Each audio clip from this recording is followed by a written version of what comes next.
नमस्ते।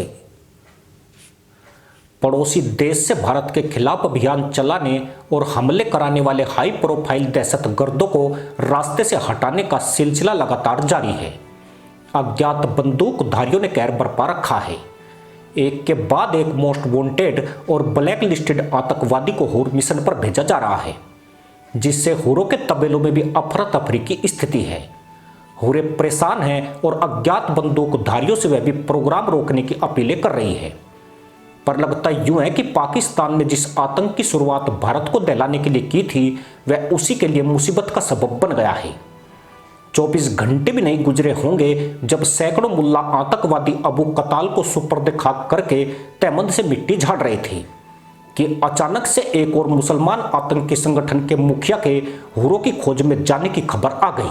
इस बार अज्ञात हमलावरों ने पाकिस्तान के एक और हाई प्रोफाइल आतंकवादी पर हमला कर उसे मौत के घाट उतार दिया।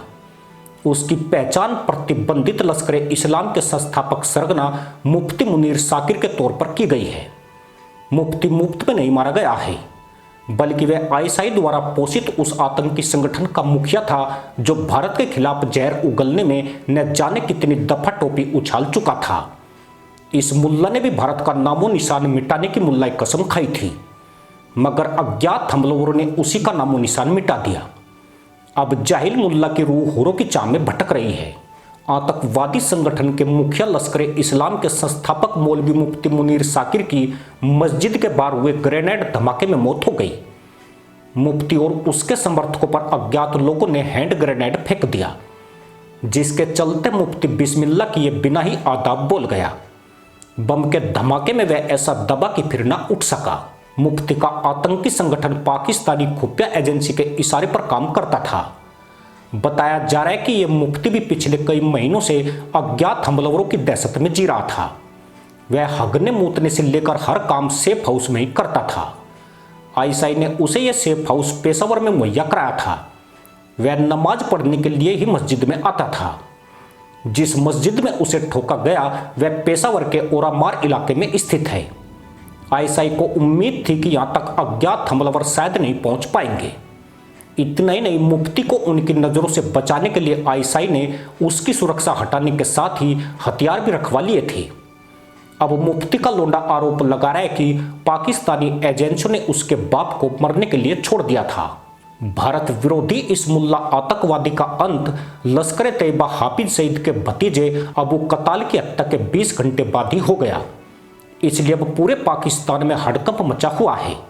हाई प्रोफाइल आतंकियों में बेचैनी ही नहीं, मौत का डर पिछवाड़ों से निकलकर बोल रहा है। पाकिस्तान में आतंक की फसल पककर पूरी तरह तैयार है और उसकी कटाई के लिए अज्ञात शिकारी भी मैदान में हैं। बलूचिस्तान से लेकर पेशावर तक मुल्लाओं के खून से सड़कें लाल हो रही है। जो आतंकवादी कभी पाकिस्तान के लिए हथियार हुआ करते थे, अब उनको चुन चुन कर मारा जा रहा है।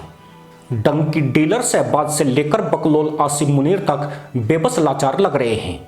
जिन्ना के इन गधों को समझ में नहीं आ रहा है कि अपने आतंकवादियों को कैसे बचाया जाए। मुफ्ती मुनीर साकिर और अबू कताल के कत्ल के बाद अब हर तरफ एक ही सवाल उठ रहा है कि अज्ञात बंदूकधारियों का अगला टारगेट कौन है। इसका जवाब भी पाकिस्तान प्रशासन की तरफ से मिलता दिख रहा है। उसने भगोड़े अंडरवर्ल्ड डॉन दाऊद इब्राहिम की सुरक्षा बेहद कड़ी कर दी है। कराची के क्लिप्टन इलाके में दाऊद के सेफ हाउस से 150 मीटर के दायरे में सादी वर्दी में सैनिकों और आईएसआई के एजेंटों का जमावड़ा बढ़ा दिया है। सीसीटीवी कैमरों की संख्या दोगुनी कर दी गई है। साथ ही उच्च स्तर के शीर्ष अधिकारियों को उससे मिलने की पहुंच सीमित कर दी है। रावलपिंडी हेडक्वार्टर से निर्देश जारी हुए हैं कि दाऊद बहुत जरूरी होने पर ही घर से बाहर निकले, लेकिन इससे पहले उसे सेना को सूचना देनी पड़ेगी। यानी पाकिस्तान सरकार की एक्टिविटी से महसूस हो रहा है कि दाऊद की जान खतरे में है और अज्ञात बंदूकधारियों ने उसकी मौत को फिक्स कर दिया है। दरअसल मदरसा मुल्क में लगातार दुर्दांत आतंकवादियों का हुर मिशन हो रहा है। अज्ञात बंदूकधारी और हमलावर हाई प्रोफाइल टेररिस्ट को पहले टारगेट करते हैं, फिर उनके मूवमेंट पर पैनी नजर रखी जाती है। मौका मिलते ही उनकी हत्या कर दी जाती है। इन हमलावरों के बारे में अभी तक ठोस जानकारी नहीं मिल पाई है। माना जाता है कि हर मुसलमान आतंकी को मारने में हर बार अलग लोगों का इस्तेमाल हुआ है, जो कांड करने के बाद हमेशा के लिए गायब हो जाते हैं। पाकिस्तान इसे टारगेट किलिंग कहता है और इसके आरोप भारत पर लगाता है, लेकिन शक की सुई आईएसआई की तरफ ही घूमती है, क्योंकि मरने वाले आतंकी पाकिस्तान के लिए अंतर्राष्ट्रीय सिरदर्द बन चुके थे और वह उसके किसी काम के भी नहीं रहे थे।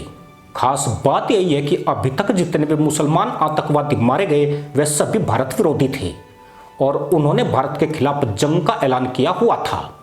सबसे ज्यादा आतंकी लश्कर-ए-तैयबा आतंकी संगठन के मारे गए हैं। इसके बाद जैसे मोहम्मद के मुसलमान आतंकियों को निशाना बनाया गया है। 2023 में मसूद अजहर के करीबी रहमतुल्ला तारिक की अज्ञात बंदूकधारियों ने हत्या कर दी थी।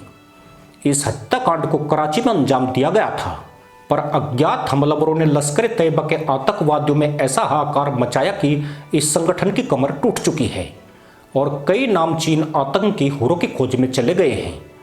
लश्कर चीफ हाफिज सईद अभी भी जिंदा है, पर उसके डेथ वारंट पर भी साइन हो चुके हैं, यानी मुल्ला की मुल्लाइन अब ज्यादा दिन खैर नहीं बनाएगी। इसी के साथ अनुमति दोस्तों, जय हिंद, वंदे मातरम।